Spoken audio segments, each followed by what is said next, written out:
Good day and welcome to the video report presentation of Group 5. The topics that we will be discussing in this video report presentation is writing a concept paper and the 3 ways of elucidating a concept. Before we proceed to our discussion, let me first introduce myself. I am Karen Tabo and these are my group mates, Mr. John Leonard Adobas, Mr. Jeremy Rivas, and Ms. Sarah Lapid. Let us now proceed to the rubrics of how to grade the video report presentation of Group 5. There are 3 elements in grading the report of Group 5, which is the content, collaboration, and the delivery of the report. These are the objectives of our report. After going through this module, you are expected to firstly define what a concept paper is and identify its uses and structures.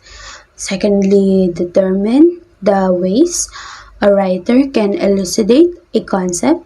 Thirdly, compare and contrast various kinds of concept paper. And lastly, present a novel concept or project with accompanying visual or graphic aids. Also, after going through these lessons, you are expected to define what concept paper is and identify its salient structures and uses. Before our discussion, let us do a warm-up first. What comes to your mind when you read the word concept? In your activity notebook, write your answer in the concept map below. Let us now proceed to our discussion. Concept paper. A concept paper is a summary document of a project proposal that tells what the project is all about, the reasons for conducting the project, and how it will be carried out. This paper also provides an overview of the project and help funding agencies to eliminate proposals that are most likely to be disapproved. The paper allows the supervisor to gauge how well the student understands the research, based on which the supervisor may provide inputs and guidance for conducting the research. In certain cases, the supervisor may also decide that the student should instead pursue a different research question from the one proposed. The main purpose of writing a concept paper is to convince your supervisor that the proposed research project is worth doing. A concept paper also has several uses. It serves as a foundation of the full proposal. It determines whether the project is feasible or not. It piques the interest of the potential funding agency. It also obtains informal feedback on the ideas prior preparing the full proposal. It helps in addressing social issues that plague our society. We will discuss the concept paper for a project. First, we have to be aware or we have to be reminded that in any concept paper, either professional or academic, kailangan ng ating paper hindi lalagpas sa 2,000 words. It should be 500 to 2,000 words. In 500 to 2,000 words, they are divided into several parts. Lahat-lahat dapat yon 500 to 2,000 words exactly. These are the basic content we see or the foundation sa pag-outline ng concept paper. So, sa project proponent, you need to follow the format and design required by the funding agency. course, gumagawa po tayo ng concept paper para po sa ating project proposal. So, meron pong founding agency, kumbaga may magsosupport. Doon po tayo sa kanila magbe-base kung ano yung mga kailangan o kakailanganin para ma-approve yung paper. First in concept paper for a project is the cover page. Cover page contains proponent's name, proponent's contact number, email address, proponent's agency, and lastly, the date of the submission. Here we have a sample at the slide shown. First, you will write the title of the project and then name of the proponent. Below the name, you will write the word proponent with open and close parentheses. And next would be the company or the agency where the proponent is connected. If you are a student, you can use name of your school, but if you are connected by a certain company, use the name of your company. You also include your contact information and email address. Next would be the name of your head and its position, contact number and email address. Last, write the date of your submission, kung kailan mo mismo ipinasa ang papel. Next is the introduction. Introduction contains short description of proponent's agency, major accomplishments and capability to undertake the proposed project, and proponent's contact number and email address. Here I also provide some example. As you can see also in the slide, there we have to state the information about the funding agency to show that you understand its mission. Part po ito nung nag-support sa project proposal ninyo or natin dahil sila lang din ang mag-a-accept sa papel. Kaya importante pong naiintindihan natin yung mission ng funding agency natin. Pag naiintindihan mo yung mission, of course, need din i-specify yung mission ng agency and make it sure na align din siya sa mission ng funding agency mo. Dahil ang proponent's agency is saan? Ang ibig sabihin po ng proponent's agency is kung saan nagtatrabaho yung nag-propose. Importante rin po ito sa pag-establish para malaman if okay lang saan siya nagtrabaho. Kasi i-relate po natin to kung saan po siya or ano pa yung pwede nating magawa na connected sa pinagtatrabahuan niya. Also, ano yung mga major accomplishments na dapat ma-demonstrate. So here, we should be providing some reasons why the founding agency should support the project. Next is the rationale or the background. Rationale or the background contains state the problem to be solved and state the project significance. First, I also provide some example here from the slide, as you can see. First paragraph, discuss the problem at hand.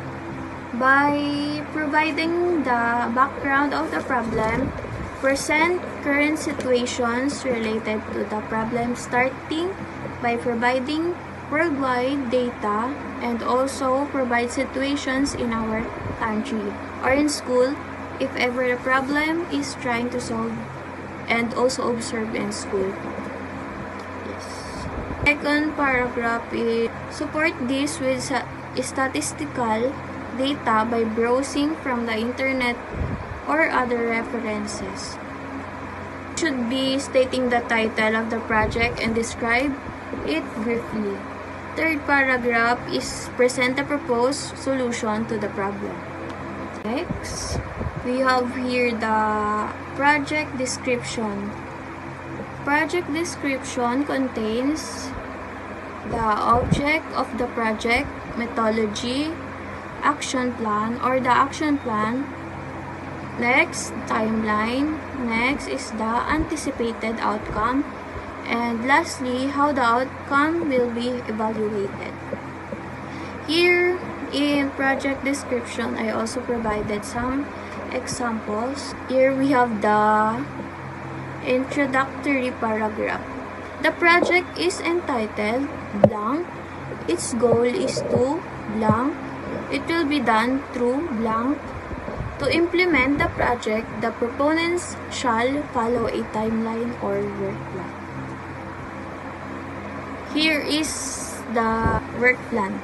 Here we have the activity, objective, strategies or procedures. The procedure you follow in undertaking the said activity that you have stated in the first column or the activity. Persons involved, materials needed, time frame, and expected outcome. Ayan po yung laman ng work plan natin. This work plan allows you to plan the activities that you are going to undertake in accomplishing the project. It also helps you identify the needed personnel, the needed materials, and how much time do you needed in completing the said project. Next is the project description, which is the timeline. I provided this because I saw this in YouTube. I get some information there and I saw that examples and I think it might help. Still in project description, we have the timeline. In the first column, we have the activity and next is the month and year. Here you identify the activity and the target month where you will be accomplishing the said activity. Next is the project needs and cost, and it contains budget, item description, and amount. Lastly, we have the personnel or equipment needed. Here, as you can see, I also provided some example para mas maintindihan po yung topic natin. We have here the personnel needed in the template shown. It has two columns. First, the personnel. In next column, we have the responsibility. Here, you're going to state the responsibilities or test of each personnel or the ones who are capable of the equation or mga nakatoka po doon para mas alam po natin at mas gamay po natin yung ginagawa natin. And because po about money din to, needed natin na mas ma-comprehend, mas maayos yung lista. Next is the expenses. To continue the project needs and cost, you can make this template of expenses. In first column, we have to indicate the item. Next, the quantity. Next, description of this item, of the price. Item, the price per unit or price per every one piece of this item. The amount. Lastly, below, write the total amount of all the items indicated in the template. So, dito po is yung mga, compare po dun sa personnel, yun po yung mga tao. Ilalagay po natin yung name nila, ano po yung mga nakatoka sa kanila, ganun po yung ilalagay doon. Dito po sa expenses is lalagay po natin yung item, kung ilan po sila, and saan po gagamitin, yun po ilalagay doon. And kung magkano sila. And sa pinakadulo po, doon po natin ito total lahat-lahat. Kaka-help po talaga yung paggawa ng template para po talaga ma-monitor natin yung mga kakailanganin sa project. Next, we have the concept paper for academic research. First is the title page. Title page contains research title, name and school. Lastly is the date of submission. Ito yung gumagawa po tayo ng research paper. Ito po yung una natin nakikita. Ito po yung nakikita natin sa harapan ng papel natin. Second is the background of the study. Background of the study contains state the field you are researching on, state the problems to be addressed by the research, provides statistics, and reviews studies to prove your claim. Reasons in conducting this research. Next is the theoretical and practical implications. From the word itself, ibigyan mo ng background yung study by providing the importance or the validity of the problem, which is dito mo ipoprove na existing nga talaga yung problem na nakita mo. Kung sa introduction, nagpakita ka ng gap, which is between theories na ipakita mo na may kailangan or may connection yung different theories mo. Ito bibigyan mo ng background yung mismong problema. Also, we have here one tip on how to make a background of the study. If you wanted to know, I will give one example or tip how to make a easy background of the study. Problem in general and the specific situations. It is from observations and or expectations. Pwede po natin tong i-discuss yung general problem from specific, means magsisimula po tayo sa general observations until makarating po tayo sa specific observations or sa specific problem ng iyong population or local. Next is the preliminary literature review. Preliminary literature review contains provide theoretical framework, provide major related literature review, at least 5. Next is, lastly, provide a brief synthesis of the reviewed literature and studies. Features related studies and papers that will support your research topic. Use this to analyze the results and methodologies of review studies and address any gaps in knowledge or questions that research project aims to answer. You may also use this data to assert the importance of conducting your research. Sa literature review, dito po nalalaman kung nag-exist din ba talaga yung problem. Kasi pag sinearch po natin yung preferred po natin na research topic, marami po tayong makikita and malalaman po talaga natin kung nag-exist ba talaga yung nahanap po natin problem or topic. Next is the number 4, statement of the problem or the objectives. This contains state the general problem in one sentence. Next is state your specific research questions or objectives. Dito po is, it's simply state the main objective your research is trying to achieve.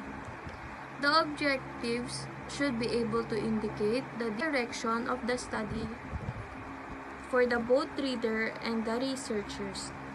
As with other elements in the paper, the objectives should be specific and clearly defined.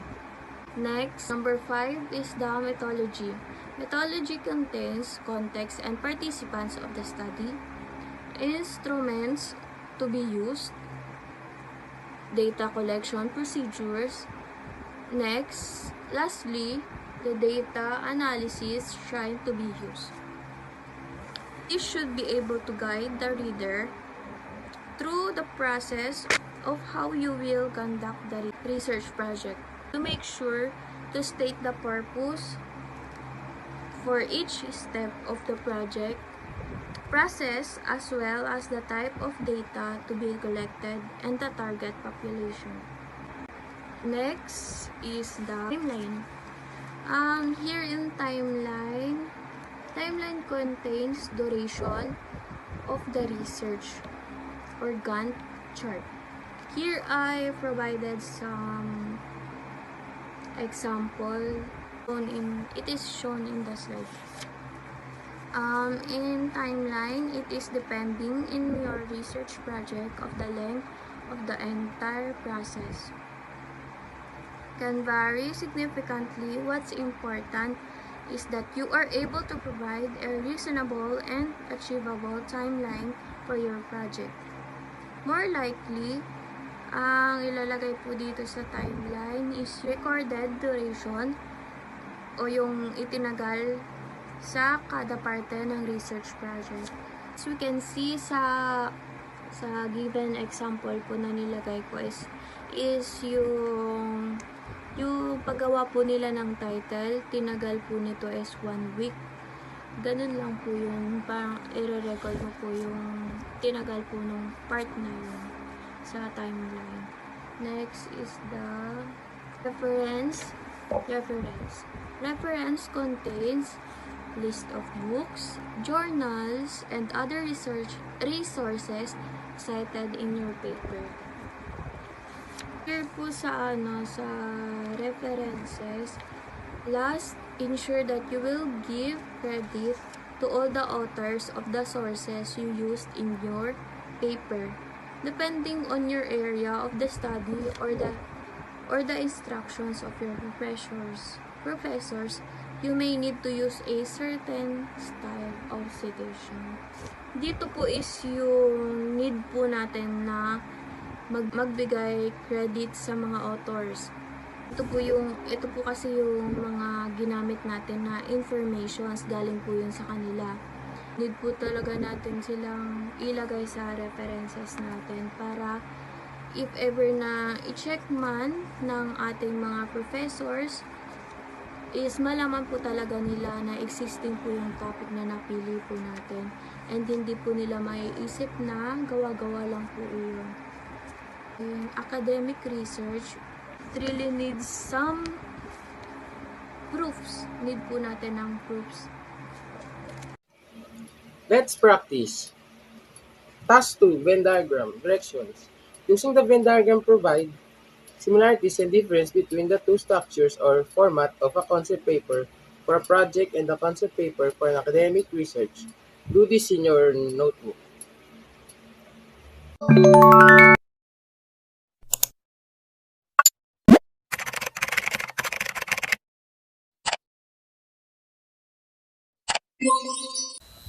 Good day everyone, I'm John Leonard B. Adobas and I'll be the one to discuss the second topic. So for our second part of our discussion is about the ways of elucidating a concept, and there are 3 ways of it.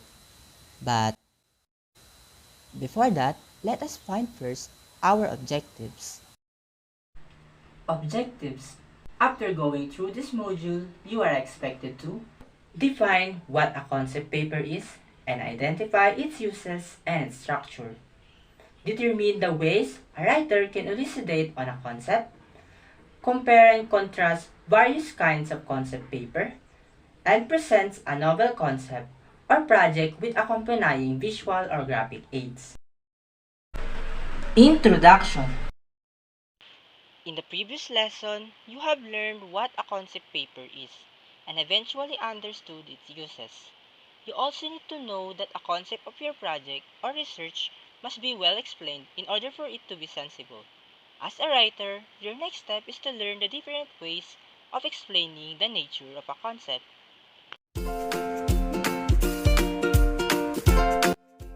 So before we proceed to our discussion, let us first have a warm-up. So here we have a task, fixed week. Here, you just need to arrange the jumbled letters to form the word. And as you can see, below the jumbled letters, there's a hint. You can use it as your guide in unlocking the word. So, I'll give you a time and I'll be back in a minute. Churon! A few minutes later.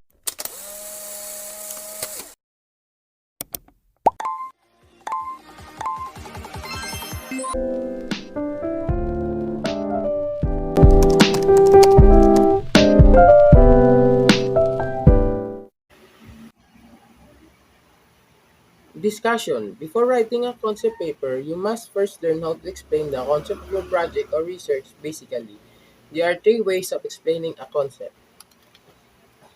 Number one, definition. Definition. Explaining the concept by answering what does it mean. This makes up illustration, examples, and descriptions to clarify the term. Um, Ito po yung sinasagot ng mga tanong na kung ano ito, ano po meaning nito, ganun.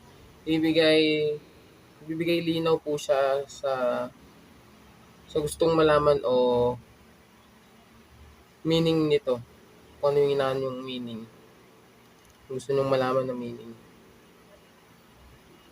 A definition can be done in three ways. Informal definition, giving of a parenthetical or brief explanation.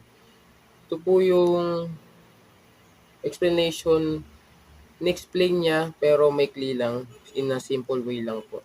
Example, tocopherol, vitamin E, is a naturally found in vegetable oil, fish, and nuts. Yun po example niya. Simple lang po. So, na-explain po siya ng mabuti. Kahit maiksi lang po. Andun po yung point o yung explanation na gusto nyong malaman dun.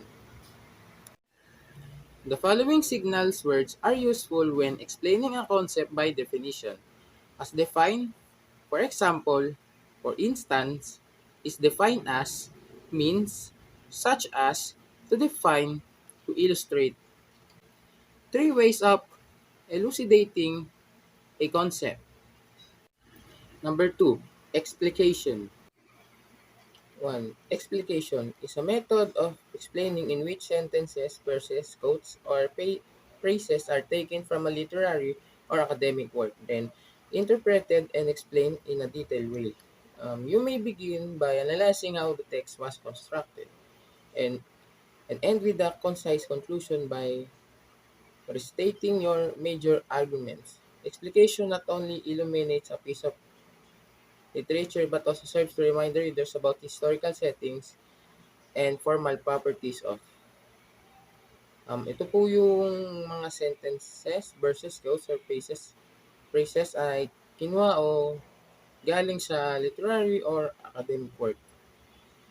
And then, in-explain po sila in a detailed way po. Ito po yung example. Example, in the final stanza of his poem, The Road Not Taken, Frost talks about his dilemma of coming upon two diverging paths and not knowing which one to choose. The third line is very important as it delivers an idea of choosing between the two divergent paths. Ayan na po yung example ng explication. Yung third line ay in-explain po in a detailed way na kung bakit importante ang linya na ito. Ganun. The tone in this stanza shifts from regretful to optimistic. The two roads symbolically represents individual choices. The mood is neither depressed nor unhappy, but the poet sighs because he knows with what the complexities our life may have for him. Whenever he has chosen a right or a wrong path, it has a compelling impact on his life. The phrase less travel suggests the theme of individualism from the road not taken by Robert Frost. Ayun po.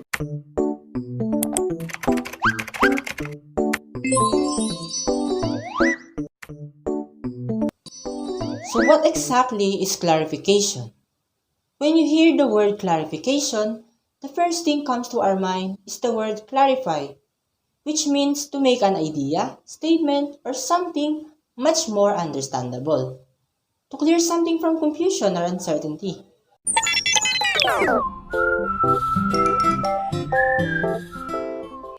And here, clarification is defined as a method of explanation in which the points are organized from general abstract idea to specific and concrete examples. The analysis of the concept is done by looking at the examples and specifying their characteristics. To put it simply, clarification is one of the ways of elucidating a concept. It is a method of explaining from general definition to specific and concrete examples. Clarification created multiple meanings through investigation of examples and the less identification of critical and less critical attributes. Also, there are words that use for clarification, and these are the signal words for clarification. Here are some examples of signal words for clarification. After all, for instance, namely that is and etc. Here is an example of elucidating a concept through clarification. As you can see, it's quite long, lengthy, and well defined. And here, the topic is about justice, which was defined precisely from broad concept to specific examples. Also, some signal words was used here, like the for instance and to illustrate. That brings us to the end of our video report presentation. Once again, I'm Jen Leonard B. Adobas from Grade 12 STEM 3, and I'd like to thank you for your precious time and for listening. Hope you have learned something from this meaningful topic. Bye-bye.